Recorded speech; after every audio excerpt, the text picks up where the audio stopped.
Hi friends, this is Dr. Shankar. So what we'll be discussing over the next 18 minutes is how to evaluate a spine SBRT plan. And keeping these dosimetric objectives in mind, how the local control and toxicity will be impacted is what we'll be focusing on. These are my disclosures. The intended learning objective is to set the stage with regards to the dose fractionation prescription nuances. The gears which we use, common one, which everyone knows is a LINAC, but what I'll be focusing is the Cyberknife. The dosimetry plan evaluation with regards to the target volume and how it impacts the local control. And the dosimetry with regards to the OARs and how it impacts the toxicity. So if we summarize, what should be the fractionation protocol? Typically, I look into the distance of the GTV to spinal cord. If it is more than 3 millimeters and the patient doesn't have any predisposing factors for vertebral compression fracture, then I either use a single or a two fractions based on the life expectancy or the survival. If it is more than 3 months, then we typically use a single or two fractions. And the histology typically needs to be radio-resistant histology.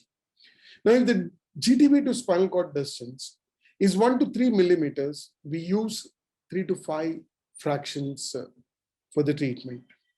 The clinical scenario where such fractionation would be kind of little advantageous is a circumferential disease. When Bilski's score is 0 to 1, or a post-op disease with SINs between 7 to 12, and in a re-radiation context. All these clinical scenarios, we hope to decrease the complications consequent to the surgical doses being shot, which includes a vertebral compression fracture, the pain flare, and myelopathy. Having said that, the dosing practice is very variable across the globe.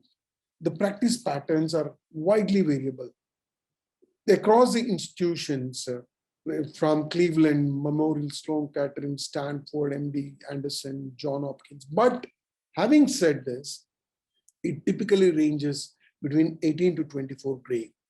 So if we summarize, a reasonable prescription dose, when you are using a single fraction, ranges between 18 to 24 gray or 12 gray times 2, for distances more than 3 millimeters from the spinal cord. For targets which are within 2 millimeters from the spinal cord, the reasonable fractionation would be 8 to 9 gray in 3 fractions versus 6 to 8 gray in 5 fractions. Now, when you are shooting surgical doses of radiation, the threshold effects have totally different new biology, as alluded yesterday by Dr. Jayant. When you're shooting these doses, typically the indirect effects predominate, the vascular and the immune effects. The vascular effects start 30 minutes after radiation and peak around 3 days. And the immune effects start around 7 days and peaks around 10 days. We have tested this hypothesis in our clinic using a clinical surrogate. And the clinical surrogate we have used was the PET CT imaging. The pre-treatment SUV was around 12.77 in this case example. 3 days later, when the apoptosis kinds of peaks up, the SUV has dropped to 4.3, and 10 days later, there was a small increase in the SUV. This has been a little blip in the next 2 months, but it more or less stabilized after 90 days, and it came back to what it was like 3 days before. And this patient I consulted a couple of months earlier. The SUV so far in the 2 years after the treatment is still 2.3.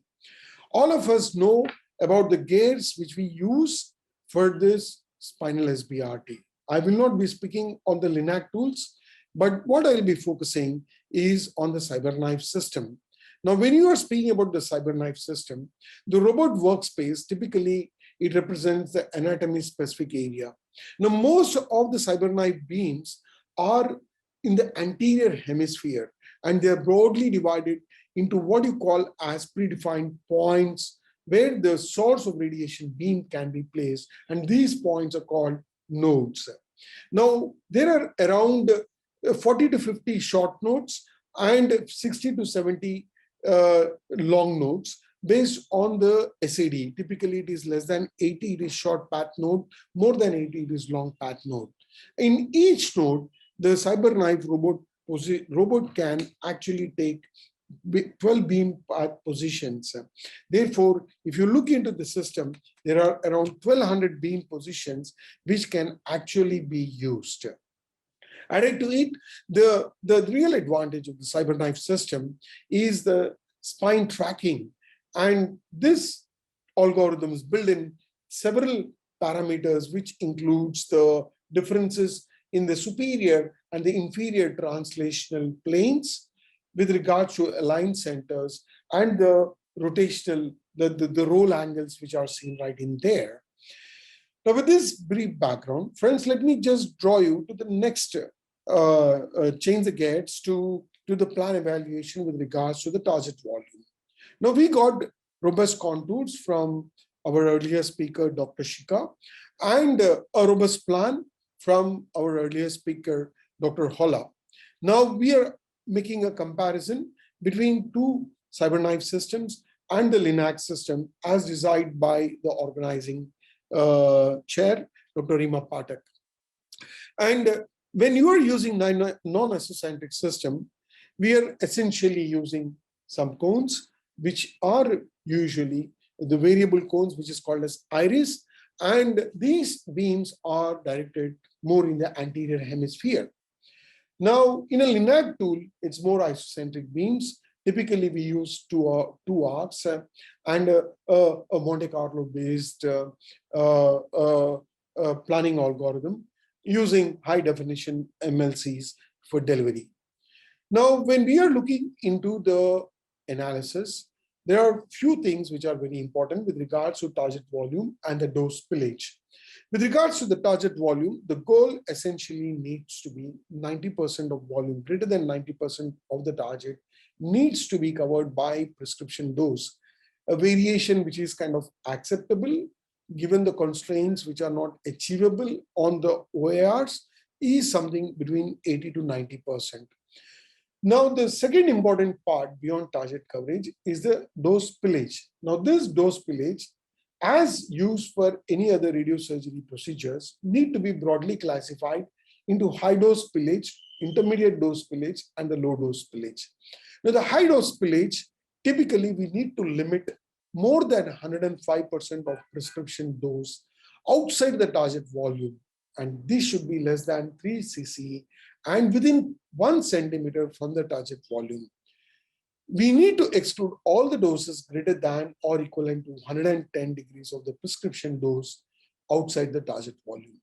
Now, it is the intermediate dose spillage which is very important, and that differentiates a good plan from a bad plan.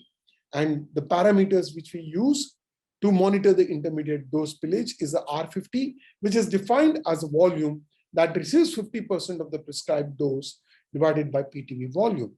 The second important parameter is the dose at 2 centimeters. The maximum dose in terms of percentage of the prescribed dose at 2 centimeters beyond the PTV in any direction. And lastly, the low dose spillage essentially means about the fall of gradient, which is beyond the target volumes. And we are using multiple dose, we are essentially using volumetric arc therapies. So beyond this spillages, one would also use the different indices, which includes the conformity, homogeneity, and gradient indices. All of us know the definitions much better. So for the purpose of comparison of these two plans between the Cyberknife and the LINAC tools, what we have done is we have exported the volumetric dose data from a ray trace used algorithm in a multi-plan Cyberknife system, the treatment planning system, and exported it to the Eclipse treatment planning system and made a dose comparison. So with regards to the PTV coverage, as you see, the RapidArc plan and the Cyberknife plan, they're more or less, RapidArc plan is much more uniformly distributed compared to the Cyberknife plan. Uh, and the second important parameter, which actually differentiates a good plan versus a bad plan, I would say relatively bad plan, is the intermediate dose pillage. As you see, the R50 in CK was 5.2, vis-a-vis rapid art, which was 3.64. And the same, the dose at 2 centimeters was around 79% vis-a-vis 55 for a rapid act plan. So if we go by the RTOG criteria, then R50 is something which is for less than 4%. If you look into the R50, rapid act plan is something which I would jump ahead and approve for clinical execution. Though there are some minor violations which happen with regards to the dose at 2 centimeters. So with regards to the PTV coverage, if you look into the dose profile, the CK plan gives a higher dose than the rapid act plan inside and near to the PTV, whereas the rapid act plan, the dose is more or kind evenly distributed. Now, if we subtract the doses, where additionally these doses are kind of getting deposited between these two plans, the oblique incidence of the non-coplanar beams was within the range of negativity as seen in the dose profile in the pink color, and in the coplanar beams, it is shown in the green color. Now, there are a few institutions, including ours, where we use the SIP technique. The GTV is typically prescribed in a single fraction modality, fractionation protocol, around 20 to 22, and the CTV is prescribed around 18 gray. Having said that, you need to keep in mind that we need to limit the proportion of the vertebral body which receives less than 20 gray to less than 25%. As this decreases, the VCF fracture risk dramatically. And we are not going to approve any plan if the vertebral body dose is beyond 24 gray. The situation gets a lot more murkier when we are using single isocenter plans for multiple spinal targets. We have actually published this work. And what we have seen is when the mean distance between the two targets is kind of less than 6.5 centimeters, when we are treating two targets which are spaced at least 3 vertebral bodies apart, then the plan quality is more or less preserved and is easily acceptable. Otherwise, we always go ahead with planning this spine targets separately. We also analyze the long-term clinical outcomes of the multi-level spinal SBRT targets that we have treated. And what we have seen is a 1-year local control was ranging between 85%, vis-a-vis for 95% for the single targets that we have treated. Now, what is more important when we are speaking in terms of local control? Is it the doses or the coverage? Keep in mind the available literature, which shows that the minimum dose greater than 15 gray or a biologic equivalent dose, which is greater than 33.4 gray, the local control rates are pretty high.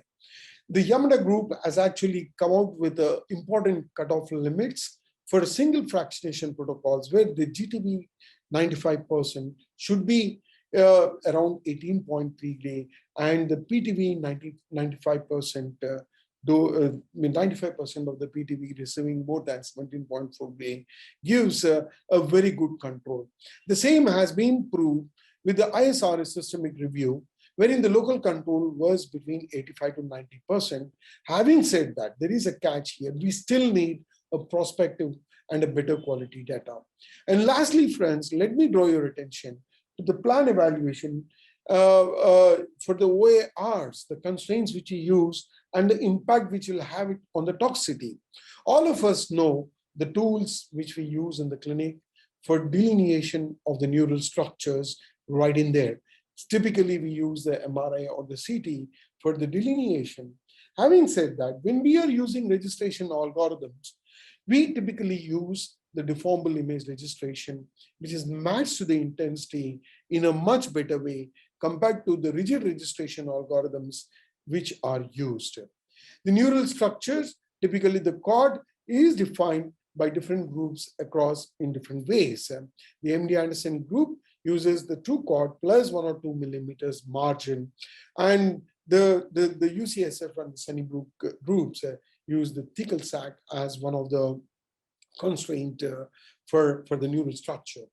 Now, having said that, we essentially contour 6 millimeters above and below to capture the low dose region and the high dose islands of the DVH beyond the dose calculation matrix, and stick to certain criteria which are already available and eluded by the previous speakers exhaustively and published in peer-reviewed journals. Typically, we keep the 10 gray volume to less than 10% of the partial spinal cord volume. The 10 gray volume should be less than 0.35 cc, and under any circumstances, never accept doses which are beyond 14 gray. Now, there is something which I would like to draw your attention, specifically the residents in the audience, about the tracks which are important for us to understand. When you are treating lesions in the body, friends, we need to understand that it is the ventral spinothalamic tract and the lateral corticospinal tract, the anterolateral corticospinal tracts, which are more affected. When you are treating lesions which are more posterior elements, the pedicles or the spinous process, it is the dorsal columns which are actually affected. And therefore, if by any chance, if you're looking for sensational changes, you need to keep these tracks in mind, because we really do not know where that high dose region actually gets deposited. Now, coming back to the original question, which is a better tool? Is it a Rapidoc plan or the Cyberknife? What you can see right in there is the Rapidoc plan gives the better spinal cord projection, as you see in the dose profiles, the small dip, which is much better in the Rapidoc plan in the horizontal plane compared to what you see in the vertical plane. I would always prefer using a Monte Carlo based algorithm or the Accuros system from the variant, because whenever you use a AAA algorithm, you are actually tending to overestimate the cord dose by 3 percentage points. And if there is a metallic implant right there, it will be around 4% variation. Now, we need to understand, when you are treating patients with Cyberknife system, we essentially need to contour this implants, typically the rod or the cage implants, which the spinal surgeons use. So whenever you're using anterior rod instrumentation, the system actually lands up increasing the dose by around 13% than what actually is delivered. And we essentially need to contour and constrain this whenever we are actually doing the plan. The titanium cage implants which you're seeing really didn't have much effect with regards to the dose distribution. Having said that, we need to keep in mind, beyond this instrumentation, the subtle things which happen in our body.